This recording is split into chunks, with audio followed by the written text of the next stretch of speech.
जय हिंद। हम पढ़ रहे हैं मॉनेटरी पॉलिसी और हम देख रहे हैं कि आरबीआई कौन कौन से टूल्स का यूज करके मार्केट में मनी का इनफ्लो कराती है और मार्केट से मनी को खींच लेती है। पिछली वीडियो में हमने देखा था कई सारे टूल्स और जो बाकी रह गए थे इस वीडियो में हम देखेंगे। तो चलिए देखते हैं क्या क्या टूल्स होता है। सीमांत आवश्यकता। सीमांत आवश्यकता क्या है भाई? तो देखते हैं। वाणिज्यिक बैंक ऋण देने वाले को कुछ प्रतिभूतियों जमानत के बदले ऋण देता है। ठीक, सामान्यतः यह ऋण से अधिक होता है। यह ऋण से कितना होगा? अधिक होगा। रखी गई संपत्ति और दिया गया ऋण के बीच में अंतर को सीमांत आवश्यकता कहते हैं। आरबीआई ऋण प्रवाह बढ़ाना चाहता है जिस क्षेत्र में, वहां पे सीमांत आवश्यकता क्या करता है? घटा देता है।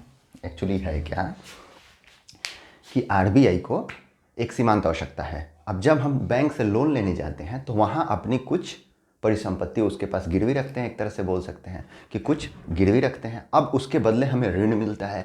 जब हमें ऋण मिलता है उसके बदले, तो जाहिर सी बात है गिरवी रखी हुई संपत्ति अधिक होनी चाहिए और ऋण कम मिलेगा।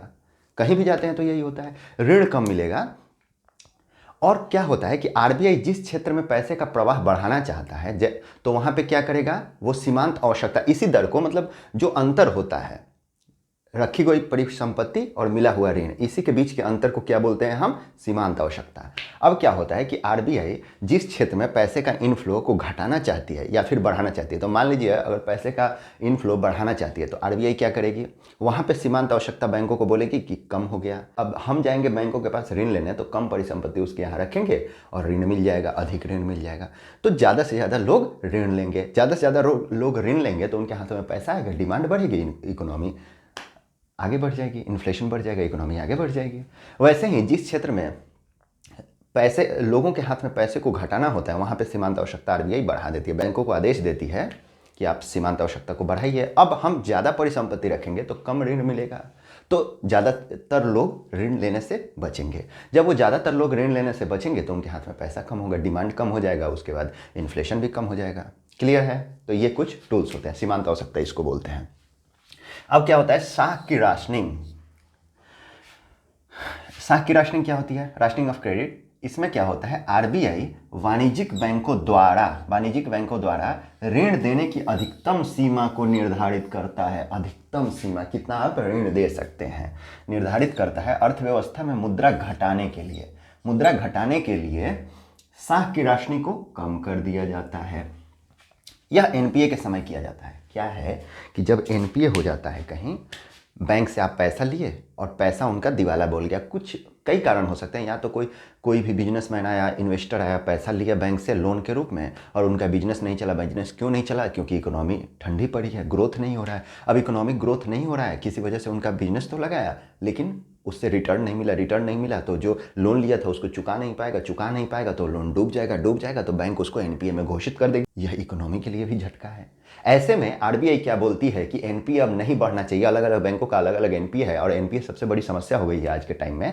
तो आरबीआई बोलती है कि एनपीए नहीं बढ़ना चाहिए, इसलिए वो साख की राशनिंग करती है कि आप इससे ज़्यादा लोन नहीं दे सकते। क्लियर है? तो आरबीआई के कुछ टूल्स होते हैं ताकि बैंक के पास पैसा बचे। ये नहीं कि कल को अगर बैंक विधि वाला बोल जाएगा तब क्या होगा। तो इसके लिए साख की राशनिंग निर्धारित की जाती है आरबीआई द्वारा। वाणिज्यिक बैंकों पे ये क्या होता है? ऋण देने की अधिकतम राशि होती है। क्लियर? मुद्रा घटाने के लिए इसका यूज किया जाता है। कब किया जाता है भाई? एनपीए के समय में। उसके बाद नैतिक प्रभाव क्या है? नैतिक प्रभाव होता है आरबीआई द्वारा वाणिज्यिक बैंकों को अपनी नीतियों के पालन करने के लिए जारी किया गया आदेश है। यह सलाहकारी एवं बाध्यकारी दोनों हो सकता है। बाध्यकारी हो सकता है क्या? बिल्कुल हो सकता है। सलाहकारी हो सकता है क्या? बिल्कुल हो सकता है। केवल सलाहकारी हो सकता है क्या? नहीं। केवल बाध्यकारी हो सकता है? नहीं। केवल सलाहकारी होगा तो फिर मानेंगे ही नहीं। जरूरी थोड़ा है कि माने आरबीआई के आदेश को, लेकिन कभी सलाहकारी भी होगा, कभी बाध्यकारी भी होगा, कभी गाइडलाइन भी होगा, कभी बाउंडेशन होगा। तो ऐसे में नैतिक प्रभाव होता है कि हम आपको क्या करना चाहिए, क्या नहीं करना चाहिए। वाणिज्यिक बैंकों के लिए आरबीआई एक गाइडलाइन जारी करती है। क्लियर है? अब तरलता समायोजन सुविधा, इसमें क्या होता है भाई? लिक्विडिटी एडजस्टमेंट फैसिलिटी, इसको बोलते हैं एलएएफ। इसमें ये क्या, कब आया था, किसके द्वारा आया था? नरसिम्हा समिति 1999। बड़ा इंपॉर्टेंट है, बैंक से रिलेटेड है। क्वेश्चन पूछ लिया जाता है कई बार कि नरसिम्हा समिति किससे रिलेटेड है? बैंकिंग से। तो ये नरसिम्हा समिति 1999 में आया, जिसकी वजह से 2000 में ये आया एलएएफ, तरलता समायोजन सुविधा। इसमें क्या होता है, RBI short term money supply करता है, छोटे टर्म के लिए, एक दिन, रात भर, ऐसे के लिए, दिन प्रतिदिन, इसके लिए शॉर्ट टर्म के लिए दिन प्रतिदिन मनी सप्लाई कराना है तो आरबीआई के पास जाइए, तरलता समायोजन सुविधा लीजिए। एलएफ के चलते आपात स्थिति में, कब भाई, नॉर्मल स्थिति में क्या नहीं, आपात स्थिति में, आपात स्थिति में आरबीआई उधार देती है। किसको देगी? आरबीआई हमेशा अनुसूचित वाणिज्यिक बैंकों को ही उधार देगी ना, जो आरबीआई के पास रजिस्टर है, तो उनको ये उधार देगी। आपात स्थिति में आरबीआई सरकारी प्रतिभूतियों की नीलामी करता है। इसका न्यूनतम 5 करोड़ होना चाहिए। आप 5 करोड़ तक न्यूनतम लोन ले सकते हैं, उसके ऊपर ले सकते हैं, कोई दिक्कत नहीं है सरकारी प्रतिभूतियों के द्वारा। आरबीआई एसएलआर कोटे, बैंक एसएलआर कोटे का उपयोग नहीं कर सकते हैं। पूछा जाता है कि देखिए, बैंक में बोला गया था 18% रखना है एसएलआर कोटा, उसका यूज करके सरकारी प्रतिभूति खरीद सकते क्या? नहीं, आपात स्थिति में एसएलआर कोटे का यूज नहीं करेंगे और बैंक अपना पैसा रख के सरकारी प्रतिभूति खरीदेंगे आरबीआई से। तो 5 करोड़ तक ये हो सकता है, 5 करोड़ तक।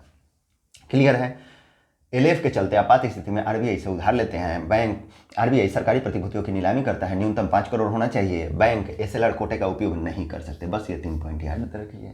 कई बार ऑप्शंस बना दिए जाते हैं कुछ इस कदर कि थोड़ा सा कन्फ्यूजन हो जाता है किसमें क्या करना है, तो इसलिए ज़्यादा से ज़्यादा समझाना हो ताकि एग्जाम में अगर बाई चांस याद न रहे तो समझ तो होगी ना, समझ होगी तो क्लियर हो जाएगा क्वेश्चन।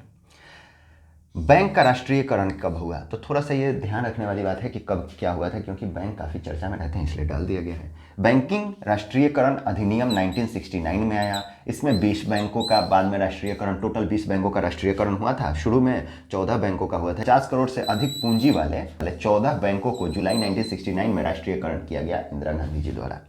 फिर 200 करोड़ की अधिक पूंजी वाले 60 बैंकों को अप्रैल 1980 में राष्ट्रीयकरण कर दिया गया। क्लियर है? तो एक बार कब हुआ था? 6 बैंकों का हुआ था 1969 में, और 14 बैंकों का हुआ था 1969 में, और 6 बैंकों का हुआ था 1980 में। तो ये राष्ट्रीयकरण का मामला है। अब फिर बैंक मर्जर होंगे। अभी की सरकार बैंक मर्जर कर रही है, क्यों? क्योंकि एनपीए की समस्या बढ़ती जा रही है। इसमें होता क्या है बैंक मर्जर में कि बड़ी एक बैंक है जो अच्छे खासे पोजीशन पर है, जो अधिकतम लाभ कमा रही है, अच्छा परफॉर्म कर रही है, उसके साथ जो मतलब उन बैंकों का जिनका एनपीए बहुत ज़्यादा हो गया है, भविष्य में चांस है कि वो दिवालिया बोल जाएंगे, उन बैंकों का too big to fail bank, वो बैंक जो कभी फेल नहीं हो सकते, उनके साथ मर्ज कर दिया जाता है। कई बार ये बोला जाता है कि जो बैंक, मतलब विशेषज्ञ ये बोलते हैं कि जो बैंक अच्छा परफॉर्म कर रही है उनके साथ डूबते हुए बैंक को आप मर्जर क्यों कर रहे हैं? कहीं इनका डूबता हुआ आंकड़ा उनको भी न डूबा दे, उनका भी फायदा न कम कर दे, कहीं ये भी तो हो सकता है। लेकिन कुछ पॉजिटिव स्टेप्स तो चलने ही पड़ेंगे गवर्नमेंट द्वारा, ये भी है। मर्जर किया जाएगा तभी तो परफॉर्मेंस बढ़ेगी, और आरबीआई है ही कंट्रोल करने के लिए कि एक अधिकतम सीमा से ज़्यादा आप लोन नहीं दे सकते।